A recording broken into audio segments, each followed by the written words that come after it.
Hi, everyone. Welcome to the Be Her Village podcast. My name is Caitlin LaGreas, and I'm the founder of Be Her Village. Be Her Village is an online gift registry for what moms really need: support, not stuff.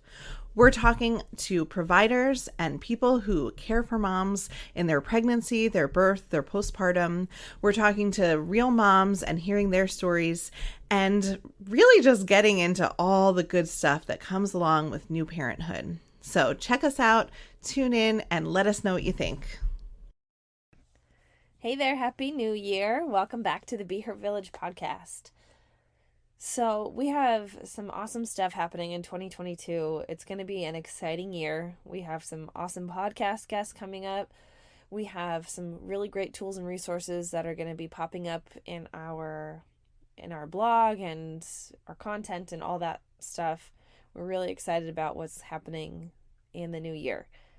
So, to get us started for this new year, we're talking all about how to pay for your support, because that's what Be Her Village is about. We're an online cash gift registry for parents to get the funds they need to pay for the support that they truly deserve.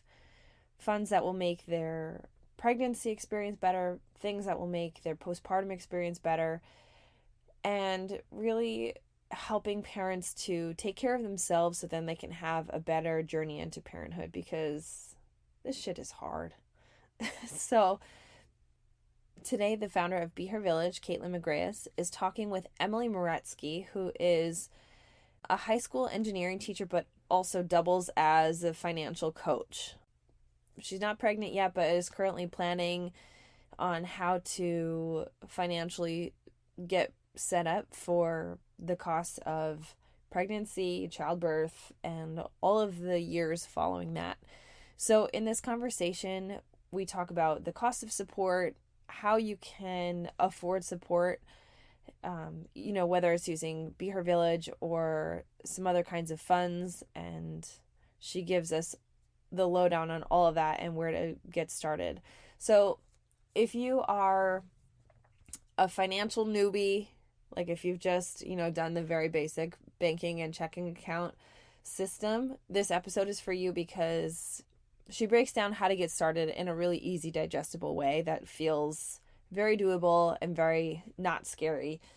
And that even if you are, 35 and your kids are 10 years old or whatever, and you're just getting started now in your financial journey, don't worry, it's not too late. In this episode, they talk about the things you can do to set yourself up for success if you're thinking about having a family, how to work on your financial health and getting that all in order before you have kids, because they are not cheap. And, we talk about how to incorporate this kind of planning when you're planning to pay for your support. As much as we would love that parents had tons of paid leave after they have their baby, and that doulas and pelvic floor PTs were covered by insurance for the majority of us, that's just not the case. So we want new parents to know that they have resources, that there is a way to get these things paid for, and there's a way to plan for all of this. Enjoy this episode with Emily Moretsky. You can find her on Instagram. She is the teacher financial coach, and I'll link all of that info in the show notes as well. Enjoy the episode and have a great day. I'm Emily Moretsky. I am a full-time high school engineering teacher, but I also run an Instagram account called Teacher Financial Coach, where I just post about financial topics that are specifically related to teachers, whether they're in New York City or further out. And then I also do some financial coaching for teachers, just kind of helping them set up retirement accounts, setting up budgeting, and just making financial plans for their future. Awesome. Well, thank you so much, Emily, for being here. People listening might think, why is a teacher financial coach coming to talk to us about financial planning for families? But one of the reasons I thought, besides the fact that I just love your account and follow it for my own personal finance, because my husband is a New York City teacher, is that you're in sort of the life stage of newly married, possibly thinking about having a baby, at some point in the near future or near distant future. And I feel like you're uniquely positioned with that personal lived experience and your know-how and knowledge about financial planning and personal finances to speak to me today and to share with our families that are listening about the sorts of things to even be thinking about as you're adding a baby into your family. So that's what we're here for. And I would love to sort of even kick it off with that. A little bit offline, we were just talking about like your financial challenges that are coming up, just having gotten married and what that looks like, trying to combine accounts and trying to figure out where money flows. If you don't mind sharing what that's like for you and what sorts of things, if any, you're thinking about as you think about expanding your family.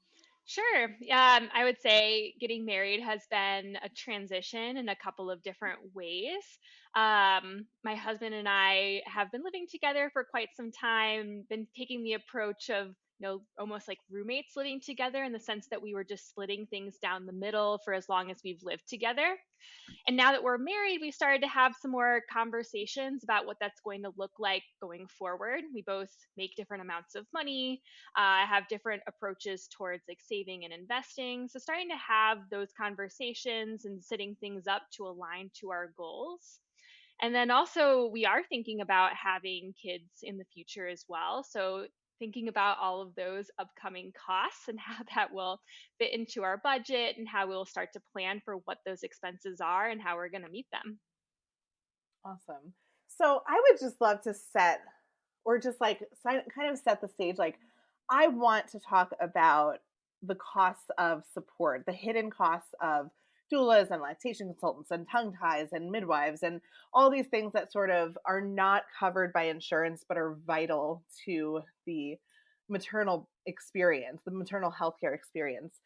But I also want to just state that I want to have this conversation even if we don't talk about Be Her Village, because as much as it's important to talk about affording that support and Be Her Village as one of those tools, I also think it's really powerful for women to step into financial literacy and to step into thinking about finances, knowing about it, paying their bills, understanding, and being sort of like literate and competent and confident in that. And I think that's part of what's so exciting about what you're doing with your Instagram page and the content that you're creating, because you are really empowering a female dominated industry to start thinking about planning. I'd love for you to speak to that a little bit. I know it's not on our list of questions for today, but it just sort of struck me as part of what's so important about having this conversation is that, I think you and I are both, the people that are in charge of the finances in our families and thinking about this deeply. My sister-in-law is a financial planner. She's absolutely doing all of the finances, but there is sort of this, stigma or this reality of women not wanting to know and not feeling confident and not knowing, and then really being disempowered and not having the skills or the tools necessary to think about money. So can you speak to that a little bit? I mean, do you agree? Do you think I'm like off base, and in your experience, do you find women and female, people that are interested in finance? Yeah, I mean, financial education in general is lacking for many of us growing up. We don't have Most of us don't take a course on financial literacy in school. And I think a lot of us go out into the world just not really having a ton of knowledge in this area. And then, part of being a teacher, which is a female dominated career, a lot of us are told that our jobs will take care of us and there's not too much planning that needs to get done. So we don't have to worry about retirement because there is a pension there. And we have great Mm. insurance. We don't have to think about healthcare costs. And while for teachers that is true, it's not really the entire picture. And there's just a lot more planning that has to go into this. Like you're talking about a lot of like medical and childcare things that are going to come up that insurance isn't going to cover. So you have to start being proactive about planning for these things. I think that that's really important. Yeah, absolutely. Okay, so let's talk about it. I wrote like a short list of the things that I can think about, but like, what are the things that when you're thinking about adding a baby to your family, like financially, what are maybe like the top 5 things that come to mind about what do we have to plan for that we're not planning for as single or even coupled child-free people? Sure. I really started thinking about what are the things you need to start planning for even before you get pregnant, and what are the things you start planning for once you are pregnant. Um, Mhm. and as someone who is in a family now, thinking about having a baby, I think one of the first things is to start looking into short-term disability insurance. Mhm. For many jobs, you might get paid for part of your maternity leave, the whole thing, none of it. So that's a big consideration. So if you're signing up, We could have a whole episode about that, Emily. Like, and by the way, feel free to insert all of your political feelings here because, or I'm happy to on our behalf. It's Mhm. ridiculous that that has to be, that was the first thing that just came out of your mouth is like, well, we have to apply for disability insurance because there's no paid parental leave in our country, guaranteed. Absolutely. I mean, having a child should not be considered a disability at all, and we shouldn't have Yeah, to worry about our income during the time that we are off. But, we are not living in a perfect society, so we need to start planning for ourselves for that time until things improve. So, disability absolutely. insurance is one that you can start paying a little bit out of your paycheck. Most people are recommended to sign up for that at least a month or two before they start trying to have a baby. What I don't know anything about. I'm like Interesting. actually in the dark. So, so if you could shed light, what does that mean? Like, do you just like call up like MetLife or like where do you find short-term disability and what do they pay and what I don't know anything about It this. This is really interesting. varies a lot. So Okay. many jobs, especially if you're not going to be getting paid during your time off after having a baby, they will already have disability insurance in place for you at your job. But Okay. for teachers in New York City and others that don't have that built in, you can actually call up an insurance company and say you want to enroll in short term disability coverage. So for Wow. myself, And it's not like, oh well, way to do that because you know you're gonna need it in 2 months. Like it's fine. You can still do you that. have to do it before you are pregnant. So it has to be a very Oh, proactive thing. So I think it's got really it. like it would kick in for benefits when you gave birth if you had signed up 9 to 10 months in advance of having that baby. Wow. Okay, well, that's extremely helpful, and I'm sure there's people listening to this that are not yet pregnant. So go out there and think about that. Hopefully, by the time people are listening to this, I'm just like dreaming of a world that everybody has paid parental Yes. leave universally. But we do have to make plans for the reality of what is now. Okay, so short-term disability, and what does that look like? Are they giving you just like a monthly stipend, or what is the payout from the insurance So company? there are many different plans you can sign up for. So just speaking Okay. for the one that I have personally signed myself up for, I think it's around $300 per month. But Okay. That you're paying or that they're paying you? that I will be paying into this plan Okay. up until birth. Okay. But the payout Wow. will be roughly $10,000 to $12,000, assuming I don't have any Wow. major complications when I Okay. gave birth. So when I ran the numbers, it made sense for me, and everyone would have to run the numbers themselves. And there are different levels of the plan. So even if you couldn't afford to pay like a couple $100 per month, there are cheaper Mhm. plans as well. They'll just pay you out a little bit less at time of birth. Wow. So, This is great. yeah, I'm learning so much. And I'm like in this field and I've already had a bunch of kids. So this is amazing, Emily. I wish Awesome. it were Okay. publicized more. I think it is Yeah. targeted more towards people who are not paid in full when they take their maternity leave. So, luckily, I will Mhm. hopefully have a decent amount of coverage from my income. And then the short term Right. disability insurance, I am factoring in to pay for a lot of these services that you mentioned earlier to make sure I have Awesome. that as part of my budget for when I do give birth. I love that. That's a really, really great option. Awesome. Cool. What else is on that list of things to consider as you're adding a baby to your family? I would say if you're not yet pregnant, the next big step is just getting your personal financial house in order. So, Okay. making sure you're on track for your retirement planning, checking in on your budget, paying off high interest debt. You don't need to be debt free by any means by the time you have a baby, but ideally, if you have credit card debt, for example, or anything else with a high interest rate, you really want to get that down as close as possible by the time you give birth. And I would say just like Awesome. another thing to keep in Yeah. mind too is one thing that we have been doing to plan out for, a strained budget once we have more members of our family is we Yeah. have been contributing a lot more towards our retirement accounts just so it feels like we have less cash flow right now. So that if we need Mhm. to adjust that in the future, we've already gotten a little bit used to living on less, if that makes sense.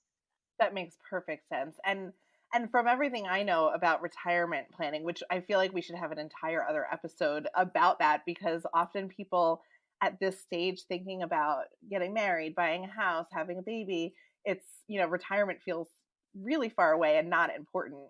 And yet time in the account is so Hmm. important. So even if you don't end up tapping into it, or even if you do and you end up shutting down your retirement contributions, at the least you've gotten them in early and they're growing in a really big way. And for anyone who's listening, I would love for Emily if you could just give us like a 2 minute lesson on compound interest, because if we have the ears of women and families that are growing and we can explain compound interest, I feel like it would be so valuable. Do you mind giving it a stab Sure.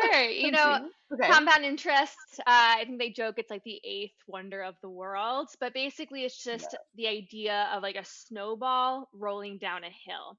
So you're starting with a small snowball at the top, and then as it continues to roll, it picks up a little bit more as it goes. And not only that, the snowball is becoming bigger, so it's able to pick up more and more as it goes. So by the time you reach the bottom, that snowball is now the size of a boulder, for example. And that's kind of how your savings would work as well if it is invested. So you're starting Hmm. out with something small, and then over time, and the more time you have, the more space it has to grow. So the more you can put away earlier when you're younger, the more growth potential it has. So if you're starting to invest at age 25, the timeline is just going to look a lot different than if you're starting at 35 or 45, for example. So the older you are, the more you personally have to put into your accounts because there's not a lot of time. But when you're starting at 25, you only have to put in a little bit of money for it to really grow into something large by the time you retire.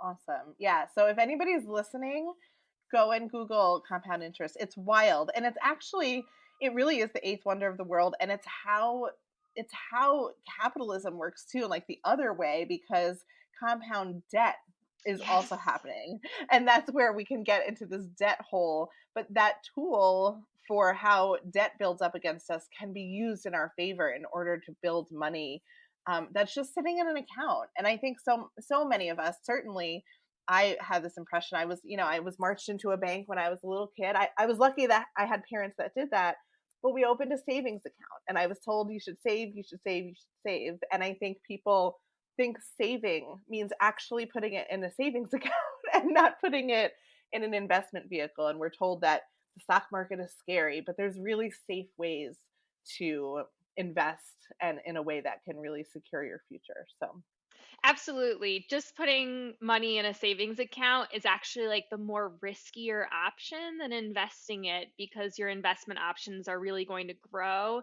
and savings is just going to sit there and unfortunately get eaten away by inflation. yeah, so retirement, short term disability. One of the things that I think about too, that it's such a burden on parents. I feel like we have to address it, is childcare costs. Yes. What is the best way to attack that from a financial planning perspective? Um, yeah, I mean, it's a huge monthly expense that you're not used to paying for pre-children. And I think in New York City, you're looking at $2,500 a month in some areas. So it's just a huge chunk of the money coming out. So I would say we have been preparing for that by increasing our retirement contributions now, knowing that by the time we have kids and they're in daycare, we're going to have to cut that probably in half in order to make up some of that money. My husband, who is he's very into saving. He's already been putting money aside every single month for the last year just to start a sinking Wow. fund. So we'll have some money in place for childcare when that time comes around for us. Wow. So I love personal finance, and I research and learn and set up my whole family. I used to watch, this is so funny. I just had this memory. I used to watch Susie Orman at like 11 o'clock on cable, back when cable was a thing, when I was like a kid or a teenager. But you are the one that taught me what a sinking fund is. So I wonder if you mentioned it. What is a sinking fund? Yes, sinking funds are great. It is basically a separate account that you would have within your full bank account. So, for example, I have a checking account, I have a savings account, which is basically my emergency fund, and then I also have like two different sinking accounts. So, or sinking funds, my apologies.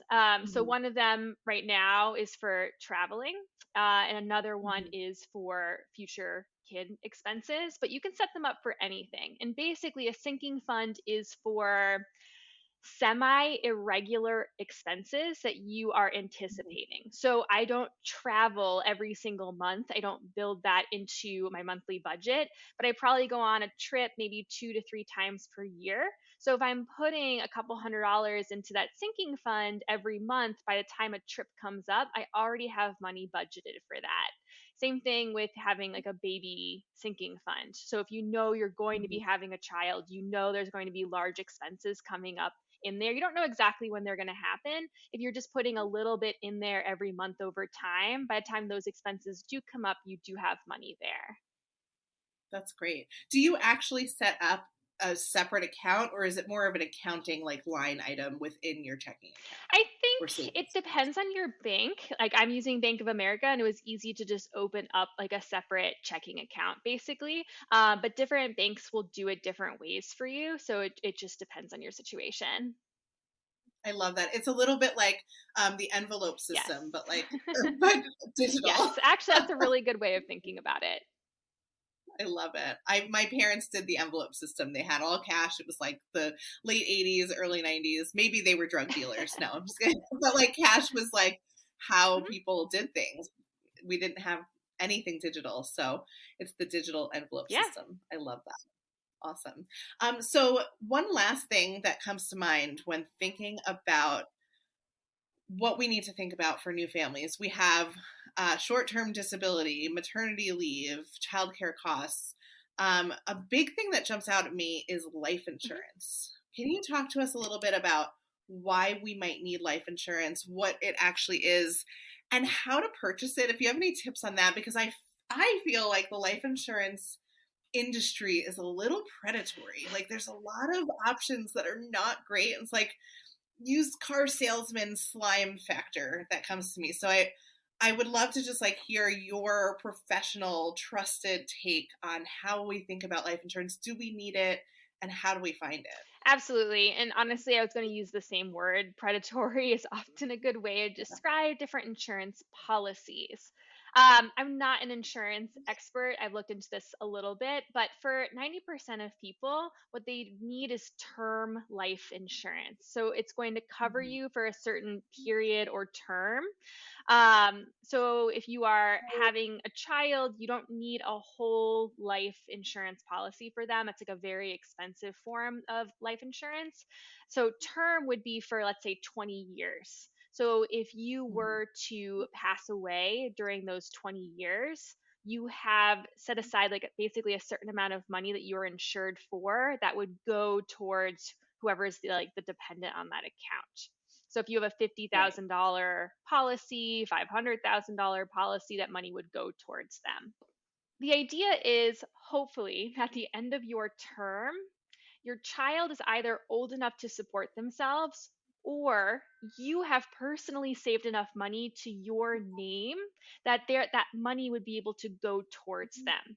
So if I were to pass away, let's say at age 50, and I had I don't know, 15-year-old child, um, and my term policy was over. Let's say it had just expired. Yeah. At that point, I would hope to have enough in my retirement accounts that my child would inherit that money if I had named them as the beneficiary. And that would be theoretically enough to support them for a number of years until they were able to support themselves. So that's why you don't need a whole life policy. The term is just enough to cover your child if something terrible were to happen before you personally have enough assets and savings to your name for them to inherit. Yes, that's great. And it's so important because I think what happens with these whole policies is that they're then sold as like, well, it's an investment and you get your money back and all, but the truth is of these whole life insurance policies is that you don't need that coverage. After a certain point, your child is independent, or you don't have dependents, or you have enough assets that you can maintain your lifestyle even if someone passes away. But the other thing is just like this opportunity cost, right? Because if you spend $50,000 over, 50 years of contributing to this whole life insurance, yeah, you might make $20,000 on top of it, which sounds like a lot. Except if you had put that $50,000 in an index fund or a 401k, it could be $3 million. And you're missing out on all of that chance to grow that money a lot bigger. So yeah, whole life insurance. There's very few reasons, I think. I wonder, like, I'm thinking of like families with children with special needs. Like, there might be situations where it's a really good idea, but for most of us, it's not. Yes, absolutely. For 90% of people, term would be appropriate. There are some situations if your child might need extended care through adulthood or for a few other circumstances, which another policy might make sense for you. But absolutely, you shouldn't just take the advice of an insurance salesperson who's calling themselves a financial advisor. What you really want to do in that situation would be to meet with a financial planner, especially someone who might charge by the hour or by the month or by the year rather than getting a percentage of whatever product they're selling to you. That's excellent. Thank you. I appreciate that we were able to touch on that for sure. And I think the last big thing that I want to touch on is this need for support for parents. This is the work that we're doing with Be Her Village. And I love short-term disability in advance of pregnancy to access funds. That is like blowing my mind. And it's something we're going to be talking about, because the thing about Be Her Village, we're a gift registry that helps people raise funds to pay for the support they need. We are very much, though, something that addresses the immediate. We were talking about this with like paid maternity leave.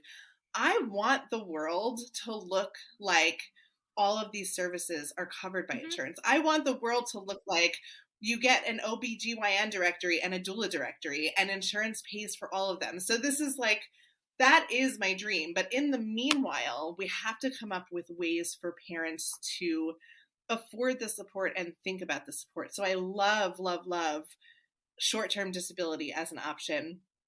Be Her Village, creating a gift registry, having your community and your loved ones and your friends contribute to those support services and help you create that sinking fund of cash that you need. So important. I wonder if you know anything or would like to speak about the other things that we have thought about when we're talking about planning for these support needs are things like HSA accounts, FSA accounts. How can people use the tools that are currently available to them to help defray the costs that insurance isn't covering? I would say FSAs and HSAs are helpful ways to save up that money, just because you're basically getting a big tax advantage on those expenses. So if you have access to them through your job and you know these expenses are coming up, just setting aside that money from your paycheck every month is a big help for that. Excellent. So here's the other thing I want to ask. I can imagine that there's some people that are listening to this that are like, great, I've done all of this.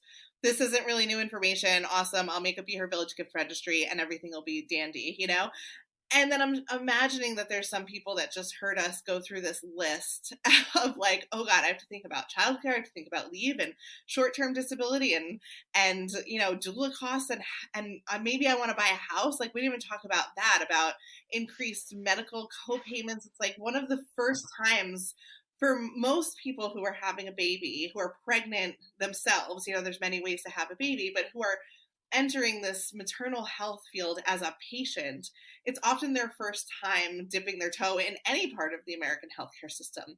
And it's kind of awful, to be honest. It's like, it's not really set up to make us feel good. It's like, it's this system that is old and slow, and you can get really lucky and have an awesome experience and awesome providers. But the reality is it takes a lot of work to set yourself up. And this is part of why we're having this conversation. I'm wondering, for those people that are listening to this and feeling totally overwhelmed, what can they do? You know, let's say there's a woman that's listening to this who's thinking about having a baby, has no idea about retirement accounts, doesn't know if it's even offered at her job, you know, and just hasn't thought about all of these implications. Where do we begin? Should they call you? Should they go to a website? Like, where do you start for somebody who doesn't really know and also feels super intimidated by all of these topics? Yeah, I would just keep in mind that time can be on your side. There are many months between finding out that you're pregnant and giving birth. So you have a couple of months to prepare for many of these. So I would say there are a ton of resources out there online that will talk you through how to set up a baby budget. And really, the first step for starting any of this is just figuring out what are your costs going to be. So it's figuring out, talking to other moms that you work with, or talking to your HR department about what things are going to be covered in terms of giving birth, figuring out what services you're going to need. Is that a doula? Will you need to have, um, daycare from week 6, or can you wait longer?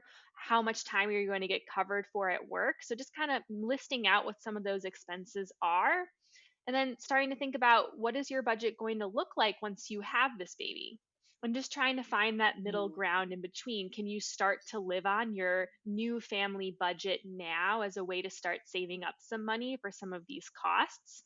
So just trying to work through some of those things early, I think, is a big first step. And then starting to look at your general financial picture. And if the general financial picture, things like retirement and investing, feel intimidating, there are plenty of professionals out there who you can work with, whether that be a financial coach or a financial planner or financial advisor. A lot of folks start meeting with the financial advisor or planner for the first time right around when they're starting a family, because that's when most of these big expenses and big life changes are happening for the first time. So you're not alone. You have time, start planning, and then figure out what your next steps are. That's wonderful. And I just want to mention that Be Her Village has tools like this on our website. We have workbooks, we have planners, we have things that can help you sort of tackle how am I paying for my support and how am I paying for all of the other things too. So we do have guides. Go to behervillage.com and look into it. As far as financial planners, what would you recommend? Like, are there certain like red flags? You know, financial planning feels a little bit like the whole life insurance thing. Like, everybody can call themselves one. What would you say? Like, I know the word fiduciary comes to mind. What sorts of things can we tell new parents, or really anybody who's listening, in order to sort of not get caught up in something that isn't in their interest? Can you share a little bit of like maybe a couple of tips for people to find a coach or a planner that feels good? Sure. It is tough, and everyone has different licenses, and it is a little bit of the wild, wild west in terms of finding someone. Most people are generally recommended to work with someone who is a fiduciary, and they're fee only. So you're not going to pay them like a percentage for every amount that you're investing, for example. So some people might say, oh, we charge 1 or 2% for this. It's better for you to find someone you're paying for their time. So whether that's by the hour or signing up with a financial planner over the course of a year where you're paying monthly. So if they're a fiduciary, they are legally bound to work in your best interest. And they're also not going to be buying you specific financial products if you're paying them for their time rather than you're paying them to do the investing for you. So those are two things I would look for if you're looking for a financial planner. Awesome. That's great. But it also sounds like there's tons of resources out there for us to do this on our own. It doesn't have to be something that costs us money out of pocket. It's it's better to be thinking about any of this than to not be, and to think about it as early as we Absolutely. can Yes. than to be caught off guard. Awesome. I love it. So as we sign off, and first of all, I want to say thank you for everything and all of your wisdom. And I just feel like I constantly learn so much from you, and I really appreciate you sharing what you know with our audience. If you could give one piece of advice to the people who are listening, who are either thinking about or are already pregnant or have already just brought their baby home, what would your advice be to those young families? I would say just starting to get an idea of what you would like for your baby and starting to figure out what those costs are going to look like, and having conversations with your partner. Just kind of having an idea of what this is going to look like is going to start getting you in the mindset of starting to save for them and just getting a plan in place. That, and if you can, short term disability insurance.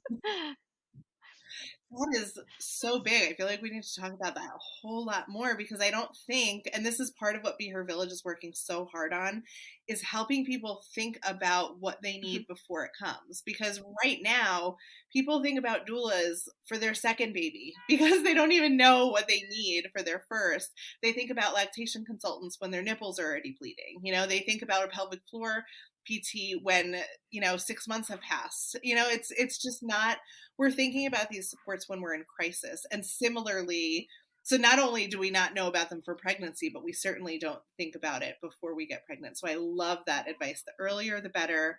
And it's good to know. So everybody, after listening to this, go and tell somebody you know who doesn't have a baby yet, or who might have another one, to get short-term disability and to go Google compound interest. Awesome. Thank you so Thank much, you. Emily. This is great.